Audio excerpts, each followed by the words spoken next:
authorities, ladies and gentlemen, friends from a sport who champion talent, fairer, freedom, and obviously a more equal society. Good afternoon, you all. Thank you very much for being here, a new chapter of this sport history. We warmly welcome you on behalf of Catalan Sport to the third edition of this IWISC, International Women in Sports Congress. It's such a great pleasure to present this venue. This is an edition full of emotion for many reasons, for how much it has grown in these 2 years. Yes, that's it.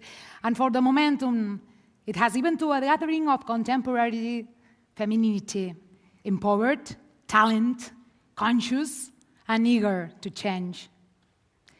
Once again, this edition is organized by the Unió de Federacions Esportives de Catalunya, UFEC, with the support of the Sports Department of the Generalitat de Catalunya, SportCat. And this Congress takes place amid a geopolitical climate and social uncertainty. In this context, women more than ever defend their rights, their space, their fighting under adverse circumstances for society, and with the added difficulty of being women indeed. In fact, it's an added value, isn't it? This year we also have a novelty we are very proud of. Today's IWISC opens 3 days of the European Sports Platform by ENGSO. So welcome to Barcelona. Enjoy this time here in our city. 3 pillars and hold an edition with an international character.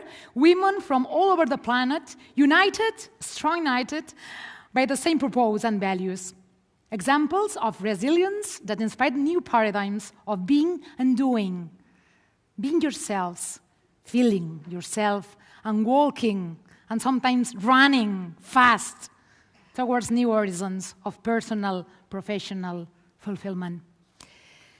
1, because strength is not physical.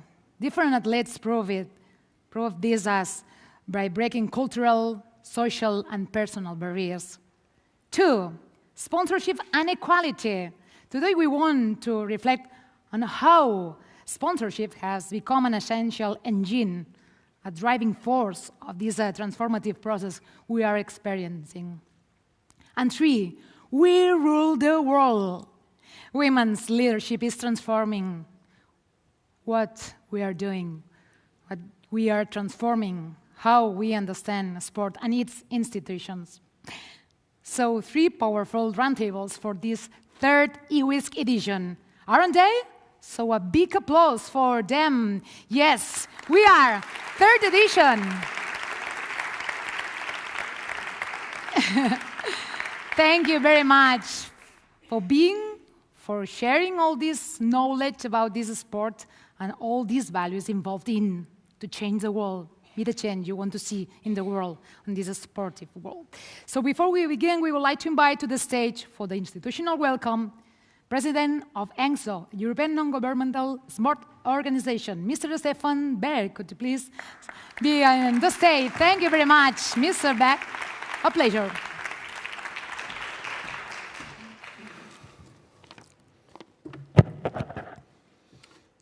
Good afternoon. First of all, the great introduction. Thank you very much. Okay. Applause again.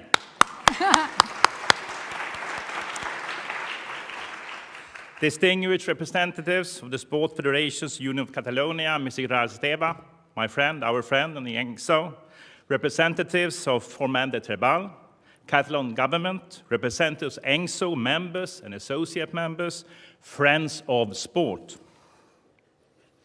A warm welcome to this edition of the European Sports Platform hosted here in Barcelona.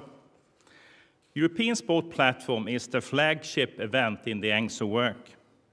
The word platform indicates we want to see a close cooperation between the different stakeholders that together with us want to develop European sport movement.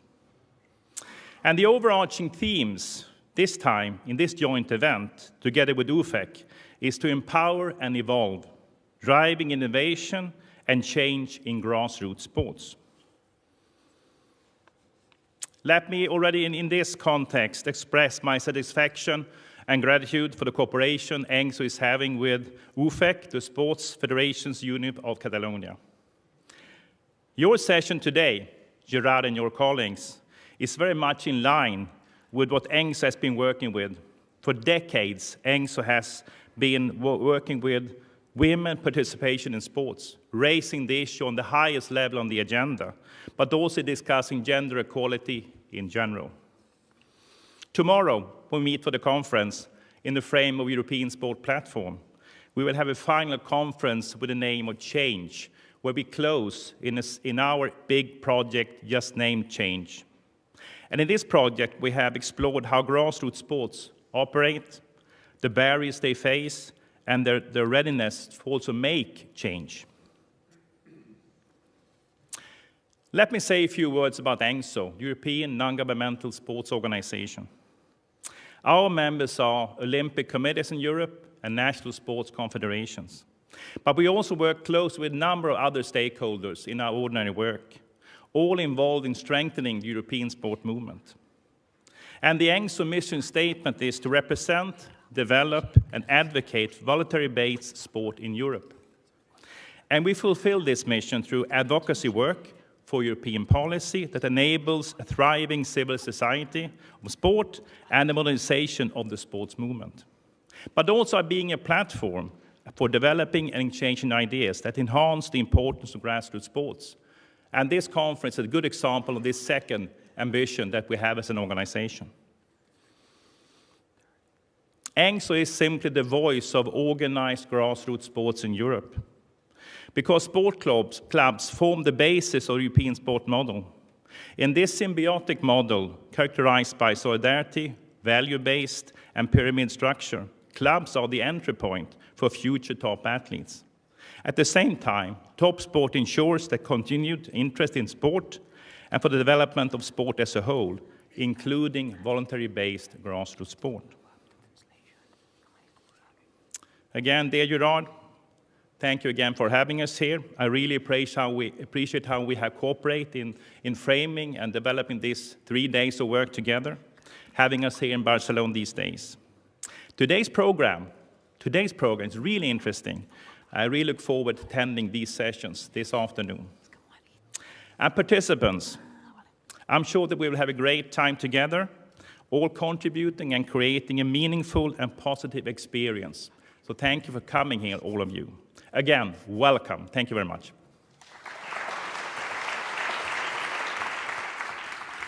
Thank you very much, Mr. Stefan Berg. Thank you, all the team coming from ENGSO.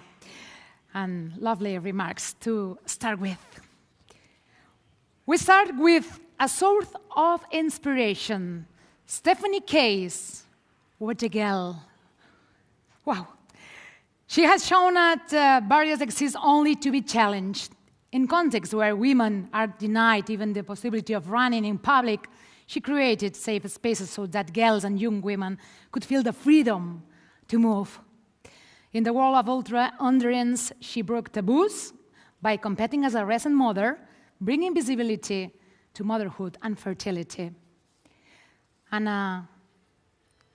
as a human rights lawyer, she brought her voice to arenas dominated to men and marked by armed conflict, claiming our place there as well. For our inspiring first speaker, Case, with capital letters, you don't need perfect settings to train or to excel. A staircase or rooftop, and the conviction that the impossible is only the starting point are enough. We like to invite Stephanie Case to come to the stage, the first one, and the rest are waiting as a role model. With her presentation, Mile After Mile, Equality is Written. A big, warm, and well-deserved applause for her. Stephanie Case, ready, steady, go!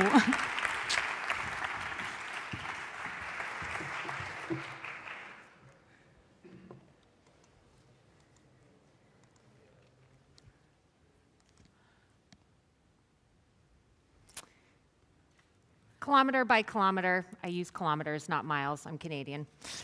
We build equality. this isn't just a slogan. This is a mantra by how I live my life, whether running over the mountains, through war zones, or alongside other women who dare to move when society tells them that they shouldn't. A few years ago, I entered a race called Tour de Glacier. This is a 450-kilometer non-stop race in the Italian Alps. It has 32,000 meters of climbing, which is the equivalent of 4 Everests, and it is unmarked, so you have to navigate your way throughout the whole course. There's 180 hours on the clock. That's about a week long. And you can choose to sleep if you want, but the clock keeps ticking the whole time, so there's constant pressure to keep moving. If you think it sounds impossible, it's because it was. Now, only 2 women had ever finished this race before. And the year that I was competing, there were only 2 other women on the start line. I wanted to do something with my performance that showed everyone that we not only belonged out there in the mountains, on the tough passes, in the middle of the night, on the snowy passes, but we would thrive there. Now, the only way to do a race like this, that's 450 kilometers, is to do it 1 kilometer at a time. I couldn't think about 450 kilometers all at once. That was crazy. I'd never run that far before in my life. So all I could think about was getting to the next checkpoint, the next kilometer, or the next step. The only way to cover impossible ground is 1 step at a time. I'm Stephanie Case. I am a human rights lawyer, an ultramarathon runner, which you might have picked up means running distances longer than a marathon, and I'm also the founder of Free to Run, which is a nonprofit organization that advances gender equity through leadership and running programs for women and girls in areas of conflict like Afghanistan, Iraq, and Palestine. Now today, I want to share with you 3 lessons that I've picked up about chasing impossible goals and what that means for all of us here in the room working to advance gender equity in sport. So the first lesson is that impossible doesn't actually mean that something isn't possible. It just means that no one's tried it yet. No one has found the solution, and every impossible goal is waiting for the right person to try it. This is me some years ago. I wasn't a blonde back then, when I got my first job with the United Nations in Afghanistan. And this was my dream job. I know, it sounds strange. But this was also at the start of my ultra running career. And people told me that I would have to quit running. And I was so frustrated. I'd finally gotten the best job of my life. And people told me I'd have to give up my passions. But I understood where they were coming from. I was living within the confines of an armed compound. I wasn't allowed to go outside of the compound on foot, only by armored vehicle. And the longest stretch of road was just 600 meters. Not ideal training ground for running ultramarathons. I could also hear gunshots, explosions outside of the compound walls every day. This is a photo of how we got in and out of the compound every day, in the armored vehicles, weaving around these concrete barriers, because this is the best way and the most effective way to slow down potential suicide attackers. It was a reminder for me of the dangers that we faced on a daily basis. But 600 meters isn't a lot, but it's enough. If you can walk, you can run. And I explored every nook and cranny of that compound. I ran along the shipping containers. I lived in one of the shipping containers. I ran along the shipping containers. I ran alongside the blast wall, around the barbed wire. I pulled tires to try to simulate training, running up hills. I did everything I could to be able to get my training in. For those of you that use Strava, this is what my Strava segments looked like. You can see there were a lot of loops and a lot of back and forth. But I trained for 3 ultramarathons that year, raising money for a local women's shelter. And it was actually in getting to know the women at the shelter that the idea for Free to Run was born. The Afghan women I met wanted to do all of the things that I got to do so freely. I thought I was restricted being in a compound, but actually I wasn't. I was quite privileged. The Afghan women wanted to know how they could do the running as well. And the idea for me was so incredibly daunting, because not only are they facing the dangers of war, of the bombs, of the gunshots, of the attacks, but also all of the social and cultural norms, the discrimination, the aspects that largely confine them to the home. How on earth was I going to start a running program in that situation? So I spent a year talking to other organizations, other nonprofit organizations, seeing if they could incorporate more sports programming for women. There were some indoor volleyball games, there were a few ad hoc things going on, but everyone told me the same thing: it's impossible. And I knew that what the women were asking for was not indoor volleyball games, as good as those might be. They wanted to go outside, running freely. And for me, I was curious to see, is there a way that we can use running to actually not just benefit the women, but also change those underlying social cultural norms, those ideas that prevented women from being able to run freely in the first place? So I was able to raise a few $1,000s, and with that, I created a week of running and leadership programs. Now, I had about 12 women from one of the universities in the Central Highlands region of Afghanistan come show up on the first day, and I should show you actually a photo of what they look like, but they were wearing long black dresses, high heels, ballet flats, purses. They had never been hiking before in their lives, and I thought, oh, what am I getting myself in for? But within a few hours, that was them.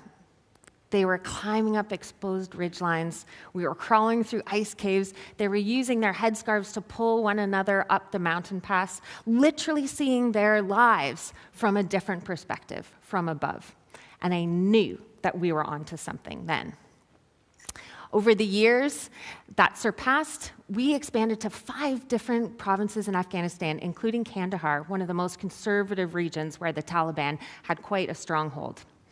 And we were really finding safe and bold ways for women to reclaim public space, because it is in actually going and moving through outdoors that it changed the ideas of the roles that women can and should be playing in society. That photo there on the upper left-hand corner was of the first woman, Zainab, to complete a marathon in Afghanistan, and I had the privilege of running alongside her. That year, there was 1 woman. The next year, there were 6, and then 12, and then 40, with hundreds more young girls participating in a 10K race. It was incredible, and just going better than I ever thought. But that brings me to the second lesson, which is that when you strive for impossible goals, you have to get comfortable with failure. This photo was taken when I was back in Afghanistan in July 2021, just a few weeks before the Taliban took over the country. We knew that the security situation was deteriorating. We had activated contingency plans in place. We were burning documents with sensitive information. We were supporting our staff to come from the provinces to Kabul, where we thought it was safer. But then on August 15th, 2021, the Taliban walked into Kabul, and it caused panic. For us, for an organization, an international organization working on women's and girls' rights, we knew that our staff was potentially at risk. We had 45 staff members and their families, which was over 100 people, most of whom didn't have passports, none of whom had visas, and we had to figure out ourselves, how do we get them potentially to safety? Again, another impossible task. At that time, the Taliban had set up checkpoints leading up to the airport. Different international militaries were guarding different gates of the airport, and the rules became all the more strict after an ISIS attack killed over a dozen US Marines. We had to find our own safe houses, get our own cash. There was a run on the banks, find our own transport, figure out how to negotiate our way into an airport, and then find our own planes. But I'm happy to say, with the support of the Ukrainian Special Forces, who were there just months before their own country was invaded, we were able to get all of our staff and their family members who wanted to risk taking that journey out to safety. Now, as hard as that was, it was even harder to watch Afghan women disappear from view overnight. Within days, the Taliban's rules started to come into play. Girls cannot attend school after primary school. Women can largely not go to work. They're even banned from working for the UN. And they can't go outside without a mahram, a male chaperone, and without a burqa. There's even been recent rules about how they have to cover one eye underneath the burqa. This is a photo here of what the streets looked like, where someone went around graffitiing even just the faces of Afghan women on billboards. They were literally becoming invisible again. So how do we continue Free to Run? A program that's based on running outdoors, supporting women in sports. When women were banned from sports, they're largely banned from being outside. Again, it sounded impossible, but I knew that we had to find a way to continue to support the thousands of women and girls who had gone through our programs and were desperate to maintain that connection. So we maintained a foothold, a toehold, some people might call it. We started again indoors with trauma-informed movement, yoga, meditation, sometimes online, sometimes in person. And since then, month by month, year by year, we've been able to find opportunities in secret, underground, where we've been able to go back outside. I can't show you photos of that, but you'll have to take my word for it. We've also been able to expand our programs in Iraq, where we're supporting people who've been internally displaced from the war, refugees from Syria, members of ethnic minorities like the Yazidis. We have also expanded to Palestine, working with a local partner, Palestine Sports for Life, helping to support women and girls in unimaginable circumstances in not just the West Bank, but also Gaza. And that brings me to the third lesson, which is that when you chase after impossible goals, you discover extraordinary things. So all of these lessons that I've learned from Free to Run, I've taken into my personal life. After 3 years of battling through pregnancy loss, infertility, multiple rounds of IVF, I was lucky enough to greet my daughter Pepper last November. Now, again, I had given up running largely. I'd given up competition for those 3 years, and that was my identity. I was able to keep running, in war zones in Afghanistan, but through the pregnancy loss and the grief, I found it incredibly difficult. So I was desperate to come back to running as soon as I had my daughter. And of course, people told me, it's going to be hard, you won't be able to do it right away, But I wanted to try. And so these are photos of some of my training runs, where my partner would bring Pepper out to me while I was on a run so that I could feed her. Or again, I was doing different kinds of loops, but I was doing loops around my home so that I'd be able to feed Pepper mid-run. And I trained and I trained and I trained, and I thought, why not sign up for another race? So I signed up for this race in Wales, Ultra Trail Snowdonia. It was just 100 kilometers with 6,500 meters of climbing, and I would be competing about 6 months postpartum. Now, because I'd been out of competition for so long, I had lost my ranking. I had lost my place in the sport, and so I couldn't start in the first wave or the second wave. I was starting in the last starting wave, about 30 minutes behind the elites. And I thought, okay, well, if I'm starting 30 minutes behind everyone else, I'm just going to go out and have fun. I don't need to worry about competing. So I fed Pepper at the 20-kilometer checkpoint, the 50-kilometer checkpoint, the 80-kilometer checkpoint. I was having a great time, eating watermelon. Made it to the finish, and discovered I'd won. Now, I had no idea that I was actually that far up in the course because I'd started so far back, and there were women in front of me, but I had actually made up that time, and they made me actually go back. This is a reenactment because the first place women who had started half an hour before me had already broken the tape, so I had to go back and then reenact the finish, which was quite fun. And it wasn't about being the fastest. It was about refusing to accept that motherhood and endurance were incompatible. So that one photo of me breastfeeding at the 80-kilometer checkpoint went viral. And that little bit of magic, that little bit of extraordinary that I found out on that race course, it spread. And it spread to moms all over the world. And they reached out to me telling me about the adventures that they had done that just hadn't been photographed, or the ones that they were now inspired to do. So I want to bring you back to that race I was talking about at the beginning, Tour de Glacier. I battled through that race. You can see the look on my face.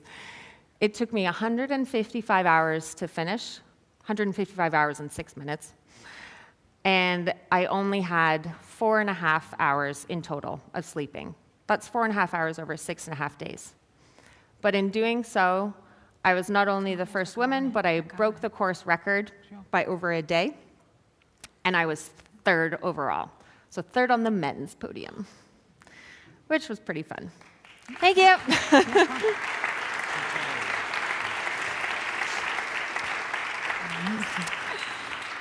But this is even better. What I think is so cool about this race and what happened, oh, we still there, is that this year, just a few weeks ago, a grandmother broke that course record by another few hours. And I couldn't have been happier, because that is what progress is.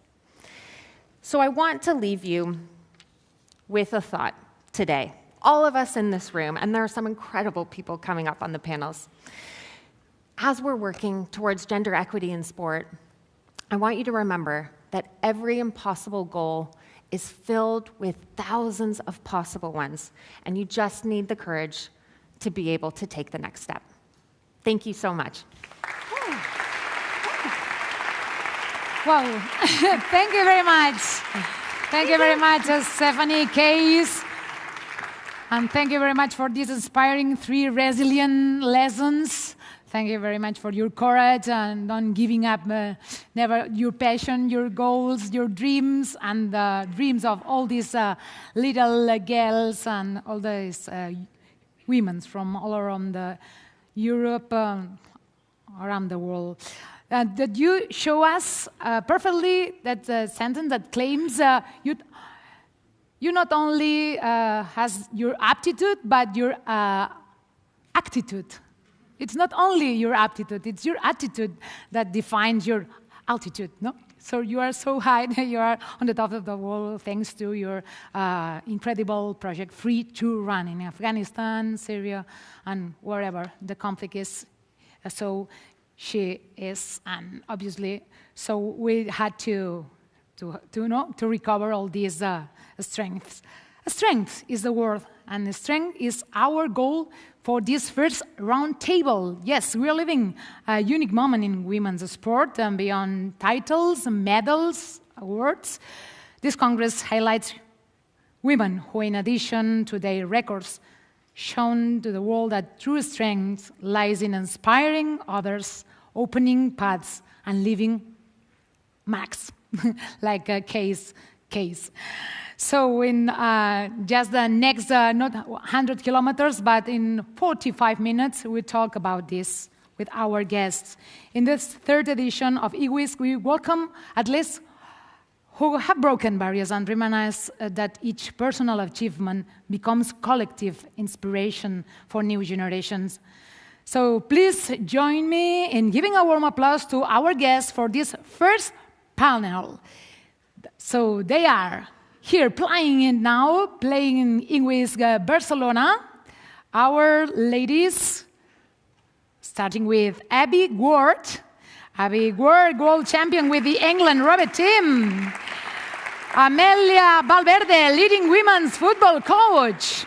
Stephanie Case, a Canadian human rights lawyer, ultramarathon runner, and founder of Free to Run. Hello, how are you? Welcome.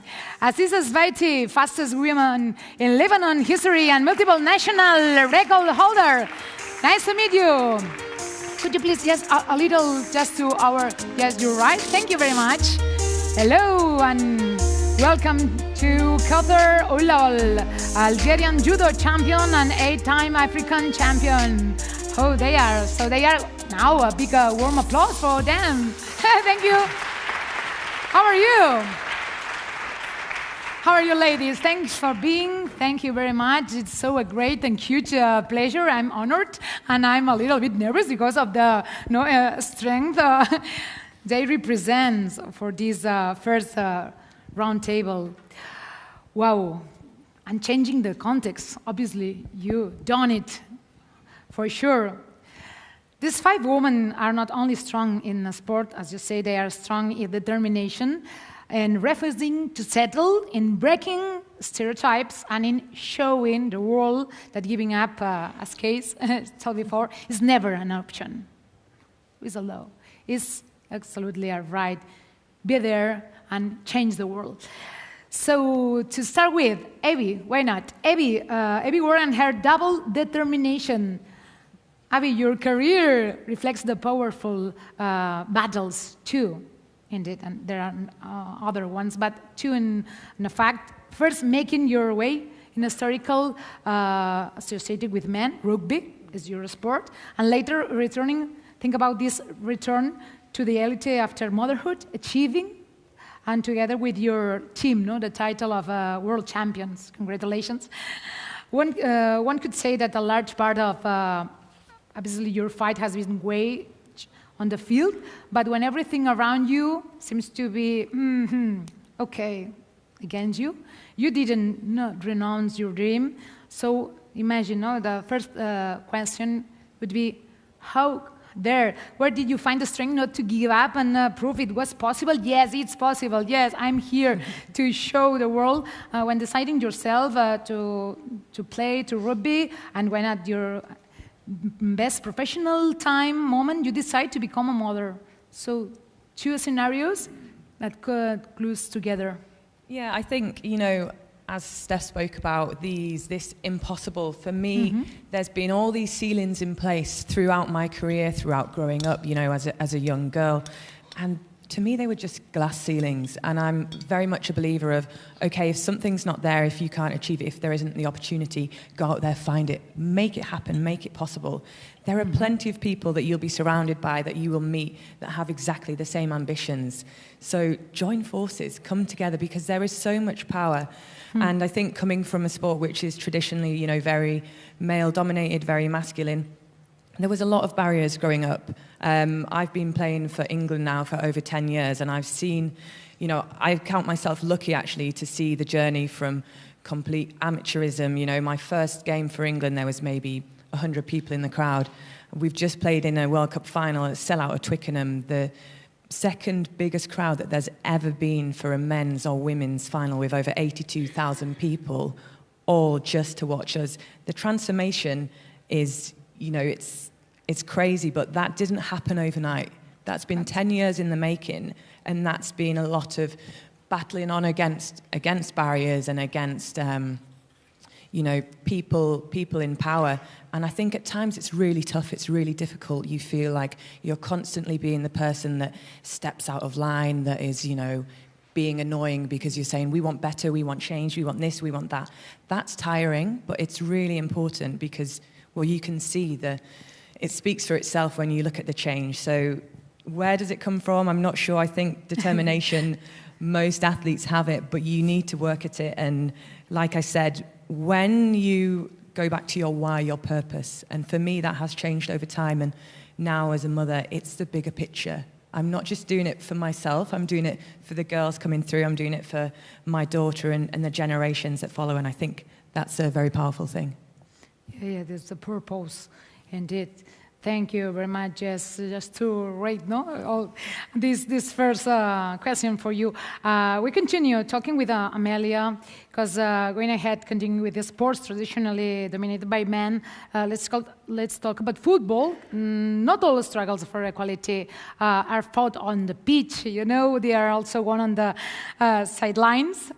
Amelia, you were one of the first women to coach senior national teams. Question at the beginning, remember, because that the space that was historically been reserved for men to come demonstrating your merits. There were your merits there, and the highest level you could join it. What obstacles did you find or did you face in that male-dominated context, football context, and where it was not usual to see women leading teams from the bench? Sí, antes que nada, buenas tardes. Bueno, yo creo que en el deporte femenino como tal, no solamente en el área de las entrenadoras, pues se encuentran muchos obstáculos, por decirlo de esta forma, y sobre todo que siempre tenemos que demostrar. Quizás la mujer siempre tiene que demostrar un poco más. La mujer siempre tiene que primero demostrar, en mi caso, que si estaba, por ejemplo, cuando yo empecé a entrenar, me consultaba si a los 27 años tenía la posibilidad de entrenar un equipo de alto rendimiento, un equipo que iba para un mundial mayor por primera vez, y siempre nos ha correspondido demostrar más. A un hombre no se le pregunta, o por lo menos a mis compañeros no se les preguntaba si tenían la posibilidad de entrenar un equipo. Se les nombraba y se les daba el apoyo. Y en mi caso, yo iba a ser supervisada, por ejemplo, en la cancha, en el terreno de juego. Y siempre pues se nos cuestiona un poco más cuando algo quizás no sale tan bien o el equipo no está jugando bien, siempre se tiene un poco más de cuestionamientos, no solo en el área de la dirección técnica, sino también, por ejemplo, en toda la demás médica, en el área de la parte física, cualquier. Yo creo que la mujer siempre es un poco más cuestionada y es parte de lo que nos corresponde a nosotras demostrar y estar muy firme, creo, en este tema, así que lo podría resumir de esa forma. No, every time question it, no? In the point of the in bocca al lupo, allí siempre, no? Amelia, thank you very much. And Stephanie case, it was the same case, no? With this question, why you are on the front line? Why are you trying to run? Why running? In this difficult field and context. It's clear that through sport and through determination, as the case showed every day and 365 days a year, women like you, we can transform the world. And here we have the mention, beyond overcoming her own challenge, Stephanie being ultramarathon, being mother, has there to take all this determination to context of war and humanitarian crisis, offering this sport as a tool, as a driving force to access to these rights and the strength that they need. The thing is, Stephanie, how, why, where did you turn your passion for running into a social project, but especially you told before, why free to run and not another sport? Why not, no? Maybe next step will be, which one? Why free to run? It's a good question. For me, I thought that running was the most equitable sport. It was easy. All you need is a pair of shoes, right? But it's actually not. It's actually not the case. You need access to the outdoors. You need gear. You need time. These are all things that not everyone has in equal measure. And I started Free to Run because I heard, women and girls in other places that didn't have the ability to be able to go outdoors. And I think that we should all have that right. Because when we run, when we move outdoors, when we are able to move freely, it gives us things that go so much beyond sport. It's not just the physical health that it gives us, it's the mental benefits. And as we've seen in Free to Run, it's also what it tells people about the roles women and girls can and should be playing in society. If we don't have the ability to go out and run in the mountains, run in the streets, in any part of the world, then that says something, I think, about the equality issues that are there. And in a very different way, I experienced that when I came back to the sport after having my daughter Pepper. I had this viral moment that it seemed like everyone was very complimentary. Oh, it's great, a mom is out running and winning races after 6 months. But as anyone will know who's been on social media, there was also quite a lot of backlash. And There were many people saying she should be at home, she's harming her daughter, does she even love her daughter because she's spending time, doing her own sport. And for me, it was quite a shock that in 2025, we still have these notions about how we should be spending our time, what we should be allowed to do.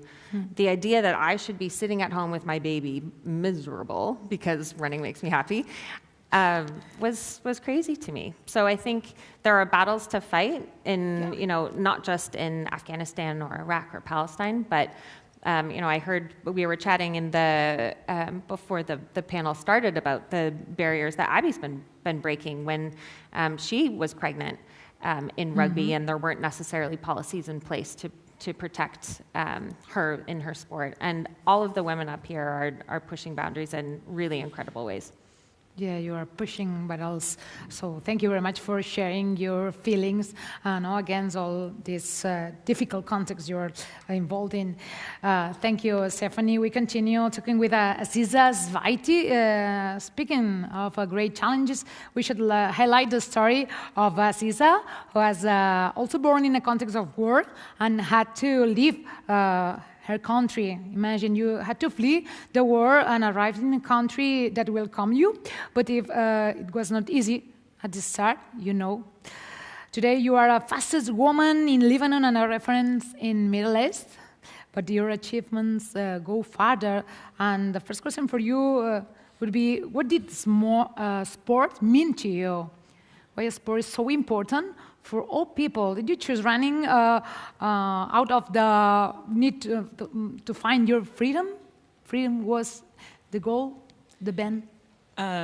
First of all, thank you so much for having me here today. I would say that even though I did leave from a country of 4, I'm from Liberia. That's where my mom is also from. She's sitting right there. We fled to my father's country, which is Lebanon. And talking about safety, we talk about how safe Lebanon is right now, and it's not that safe. But back then, it was a source of freedom and a place where we could be secure. And when we talk about what running meant to me or what it gave me, it was a source of freedom in a country that was very different than where I was raised. Liberia was very diverse in different nationalities, and I came to a country that did not have that. And I struggled with being the only black person in my school, and almost like my international friends laugh about me being almost the only black person in my country at some point. But it was a way for me to find myself. That was what sport was about. So finding myself, discovering my passion, and also a way to actually find a purpose for me. So that's what sports meant to me. It was really just discovering my true self and finding a path and also breaking barriers in a way. Discovering herself, love sentence, love goal. And what about Qatar Oyal? Oh, difficult to pronounce. Thank you. Sorry. Yes. Today we join with Qatar, Algerian judoka, with 2 medals at the African Games, 13 at the African Championships, and she has broken barriers in a sport traditionally dominated by men, judoka, and in a country where women's rights are limited. She's a social role model and a strong advocate for freedom and diversity. So what did judo give you as a form of expression, and what obstacles did you face? Because there were lots of, because you fight for them, against them, and your purpose. Which is your purpose? Indeed. Hello, how are you? I'm sorry. I'm so sorry. Hello, everybody. I'm so sorry. I am English no very good.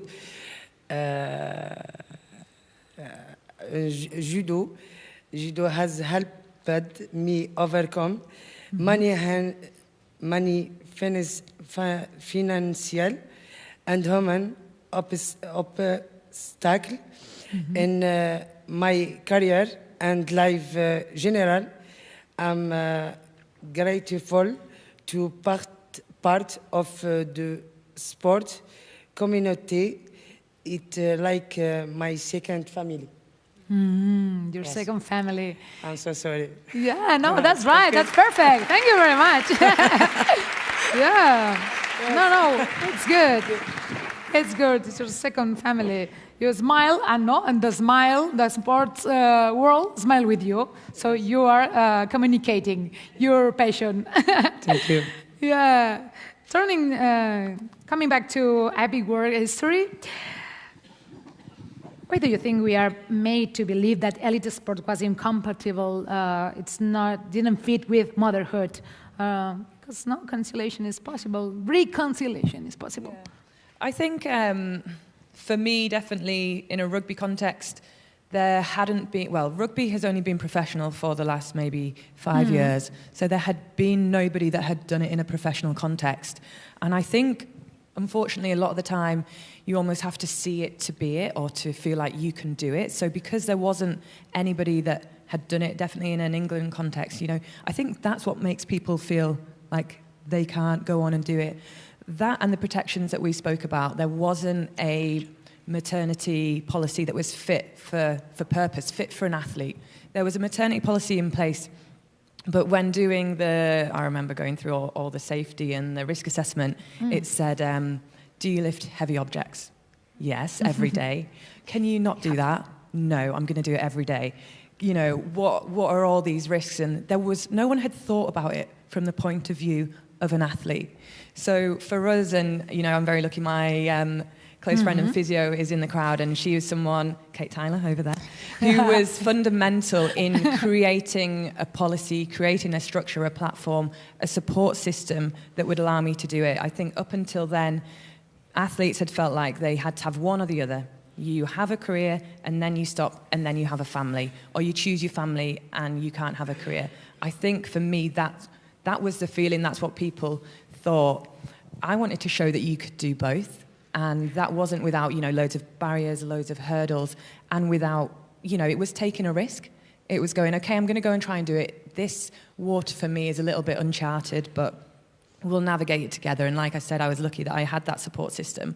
And I think there needs to be a real mindset shift. I think there needs to be a change, and I've definitely experienced there's been a huge cultural change within, you know, the England rugby team, and stop treating your athletes as, you know, assets, as, okay, this person does this sport and they're going to do it again and again and again until we either break them or until they're no longer competing at the level, and start looking at our athletes as people and persons and individuals, because I always say, you know, the happiest players will make the best players because they're doing what they want to do with absolute freedom. And there's a huge side of that, which is your personal home life. And that is, you know, if you want to start a family or become a mother, that's so important. So I think, you know, there was that mindset shift, but there was also the support around it. And with those two things, you know, we've gone on and we've shown that you can be both a professional rugby player, a professional athlete, and a mother. You can do it the hard way without much support, or you can do it, you know, I'm not going to say the easy way because I don't think it's anything like easy, but you can do it with a lot more support. And, you know, I'm lucky that I've had that. And for me, the next step is how do we help other nations, other sports, other areas, you know, increase their growth so that they also feel supported. Yeah, different ones. Yes, so we need to, you know, mindset, do an updating our way of looking at this new chapter of your history. And this maternity doesn't change your performance and your way of living your passion, your sportive passion. How did? Yeah, and you know what's interesting? I was doing an interview earlier, and I'm lucky I've played in 3 World Cups. I've lost 2 finals, and then we were lucky to win the final a few weeks ago, and someone asked me, you know, why is that? And in between those 2 cycles, obviously going away, having that time away from the sport, becoming a mother, for me, like, motherhood for me showed me at my absolute most vulnerable, but it's also given me a strength that I didn't know I had. So what is the difference? Potentially it was that. Oh, good. Well, yeah, this applause give you, no, to be more confident with your motherhood. Yeah, perfect. And with all the girls, all this female leadership about Amelia, according to you, how was this female leadership in football evolved? In a few words, if you would say, imagine this motherhood involved in this football world. It's taken into account as they deserve that moment. Bueno, yo creo que lo primero que se tiene que identificar es que el deporte femenino es diferente al deporte masculino precisamente por estas cosas. Yep. Precisamente por estas cosas. La mujer tiene una consigna distinta y yo creo que creí que en mi región era un poco más pronunciado, era un poco más común, pero cuando escucho las historias de las diferentes partes del mundo y demás, me doy cuenta que es pues, evidentemente un tema a nivel mundial. Ser deportista o estar inmerso en deportes que son habituales para hombres es una decisión en la vida de las mujeres.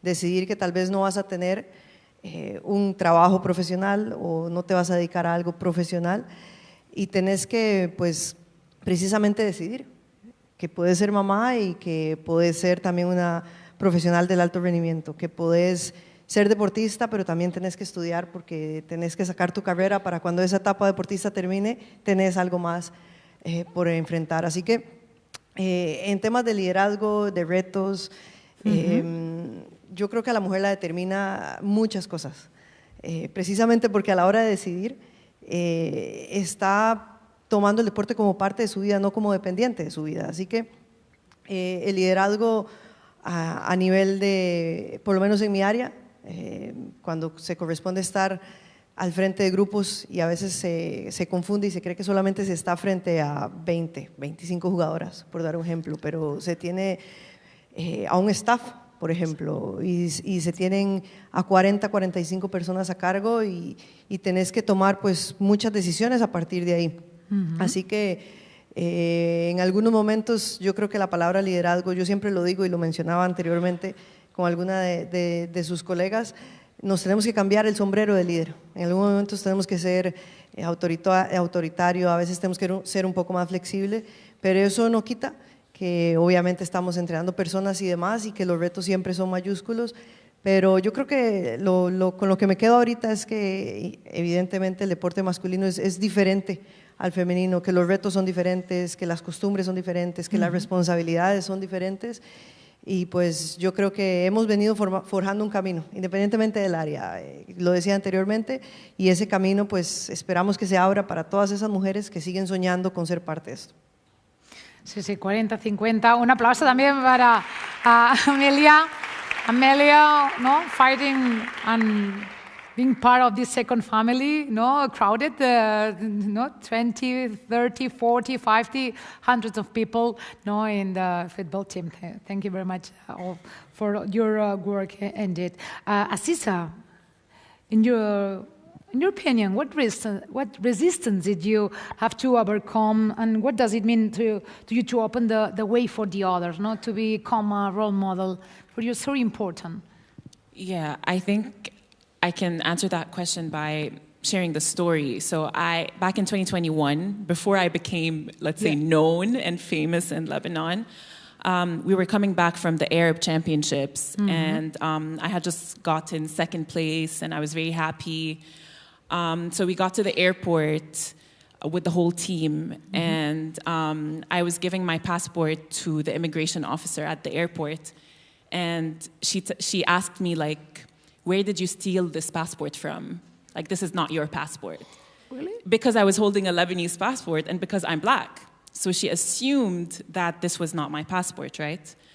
And so when we talk about barriers or, things I had to go through, it's on different levels. So some of them are like institutional, and some of them are like an athlete would go through, like trying to figure out how to make it as a professional athlete, as a woman athlete.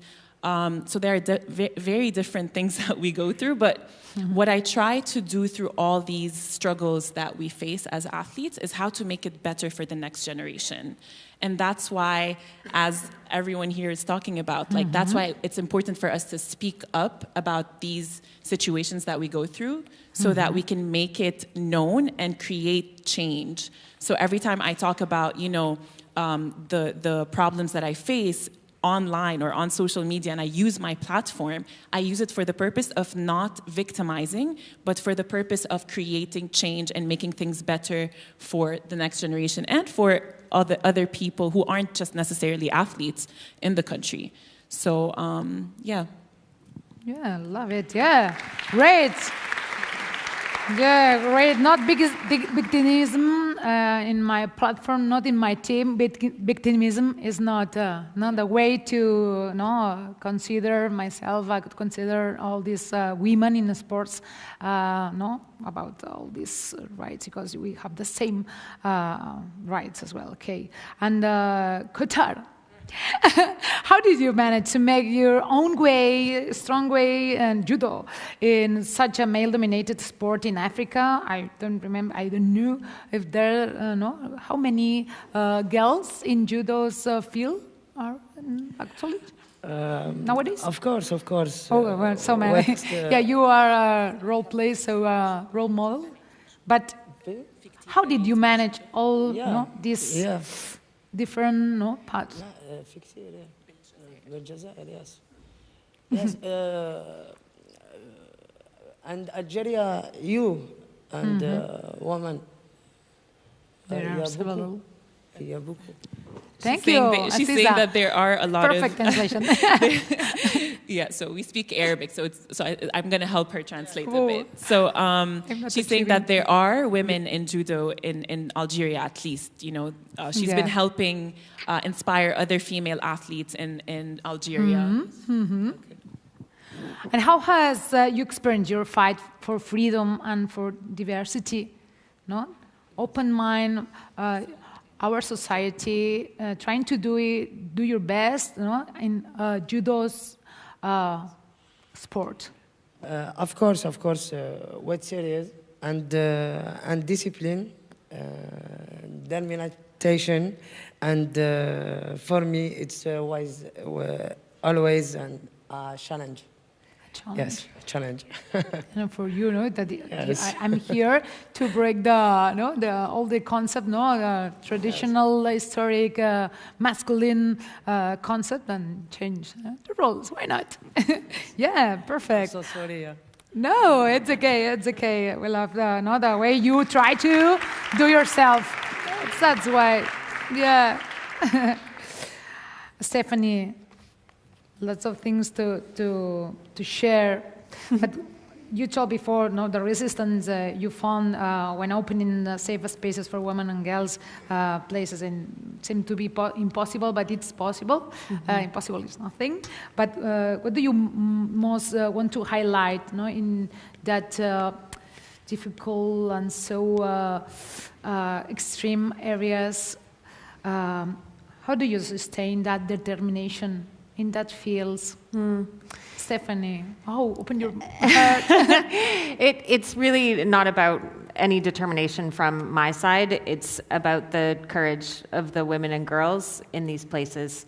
In a place like Afghanistan, also in Iraq and Palestine, girls that went out running, the rumors would spread, people would call them prostitutes.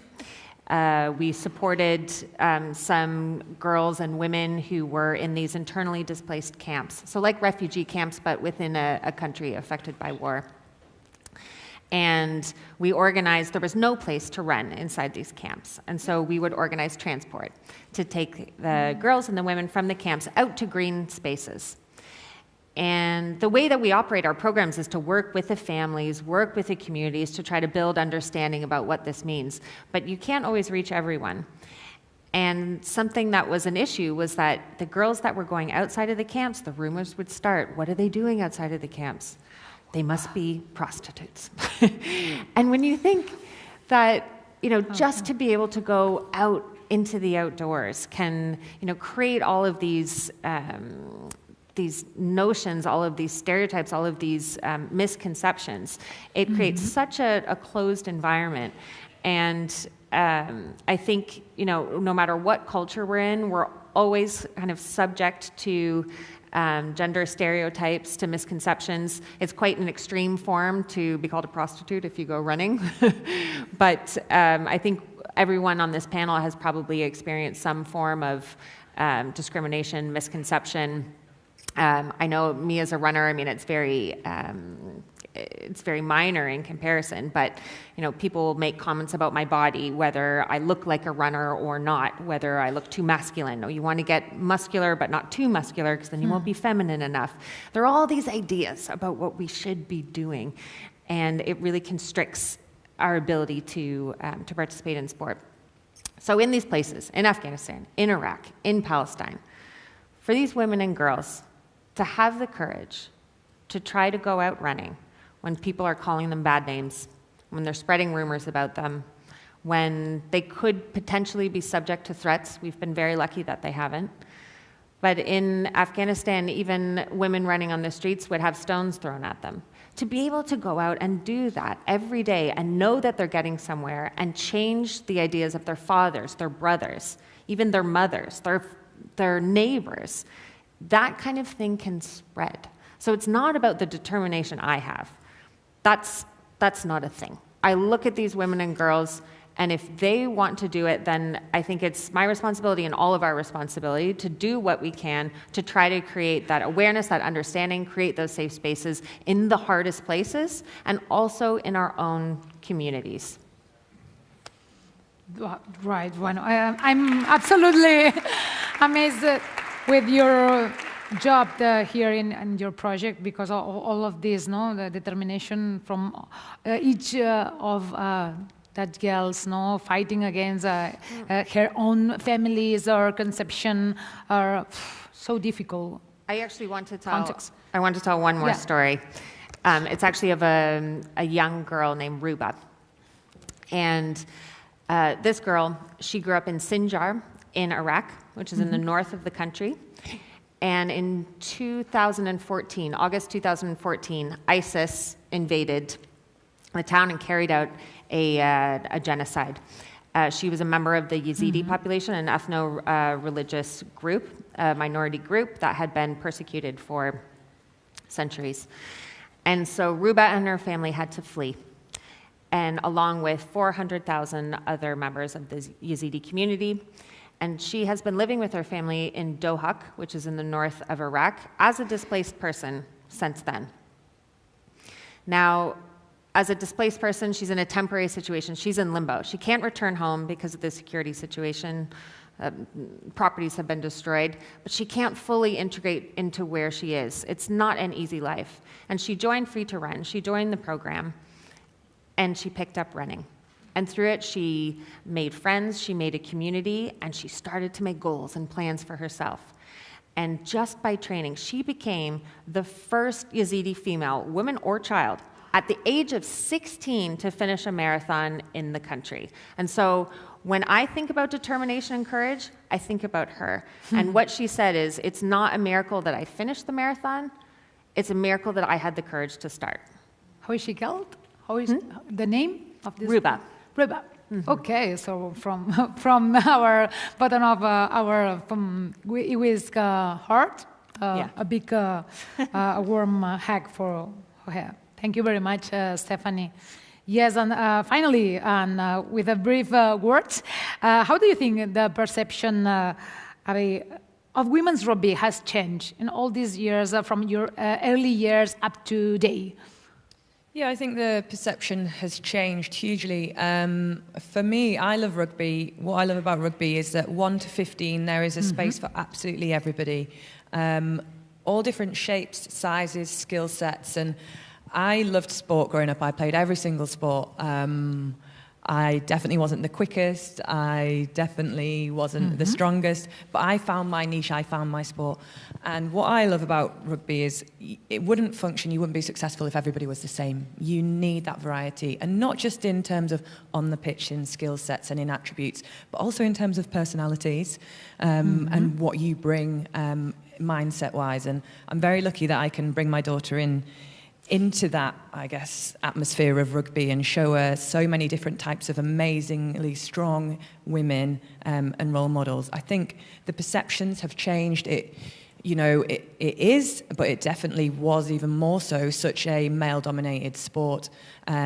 So yeah, growing up, it was, why are you playing rugby? That's for boys. You know, maybe you should go and play tennis or hockey or something else. I think what a female rugby player is, what they look like, what they can do on the pitch, I think perceptions have changed. I think we're more respected now as athletes. I think it kind of pains me a bit to say that, because I think the rugby players that have gone and paved the way before us should have been just as respected, but the reality is they weren't. I think we're challenging norms in terms of what, you know, an athlete looks like, sounds like, what they do on a daily basis. And I think rugby is, the thing that I like about rugby is it really champions the individuals, it really puts the spotlights on different characters, because that's what's important. I think at the end of the day, you know, there's no elite level, there's no professionalism without grassroots. And for grassroots boys and girls growing up, it's sometimes hard to relate to, you know, an England shirt, a badge, an Olympic medal. But what they can relate to is the individual, the person. So it might be something as, you know, daft as, I like the music that Ellie Kildunn listens to, or I like the clothes that this person wears. If that's just that little connection, that little something that sparks that, you know, that insight in them that says, maybe I can do that then, because I see myself in that person. I think that's incredibly important, and I think that's had a huge role in changing perceptions, and I think that's across all sports. And I think, you know, growing up, I didn't really have many female role models. I didn't really know many professional female athletes. I think our duty is to show more and more of them, create more household names, more people that are up there, that both boys and girls, not just girls, can aspire to be like, can see that path, and they can see that, you know, that opportunity in front of them. If they want to take it, it's there and they can go and be it. Yeah, that's it. Oh, thank you very much for this conclusion and for this way of defending your passion. Thank you very much, Abby. Amelia, and a few words, thank you, because we are running out of time.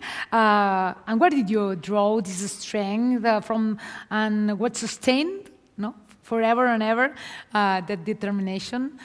Because the strength is not physical, baby. In football, no, you demonstrate and you show the world that it's possible. Bueno, yo creo que precisamente la determinación es la clave. Yo siempre utilizo una frase y es creer, siempre creer. El partido, en este caso, llega hasta el minuto 90. En el partido pueden pasar muchas cosas. Nos pueden decir que no muchas veces, nos pueden cerrar puertas, se pueden presentar muchas cosas. Y precisamente en el fútbol, que es un deporte que ha sido tan acostumbrado a nivel masculino, yo creo que las mujeres estamos hechas para este deporte. Tenemos que seguir creyendo a las que nos corresponde, que estamos en deportes que no son tan habituales para nosotras, que viene una multitud de generaciones que tienen que tener quizás un poco el camino más sencillo. Así que la determinación precisamente es eso, es creer, es no dejar de tocar esa puerta, es seguir preparándose y saber que siempre van a haber personas que nos van a decir que no. En el camino eso siempre va a existir, pero tenemos que estar preparados precisamente para eso. El fútbol es así, como dijo aquel, la vida es así, ¿verdad, Amelia? Yes, that's it. Thank you very much. And Aziza, how does a girl force such unbreakable determination? How it's built? Could you please give me a short receipt? Once you have purpose and you have something that's bigger than you, so I feel like we need to think about a purpose that's outside of us. It's not about the medals, it's about creating change and paving the way for the next generation. So that's how it's built, by breaking barriers for yourself first, but then opening the way for others to follow and do more, hopefully, yeah. And do more, thank you. Kotar, you spent your fight with this determination for you, according to you, which is the receipt to take, to take, to maintain, and to go further, as case do every year. For me, it wasn't fighty, because I was always free in my shoes. But I wanted to give good image and pride to sport women. Mm-hmm. Yes. Yeah, perfect.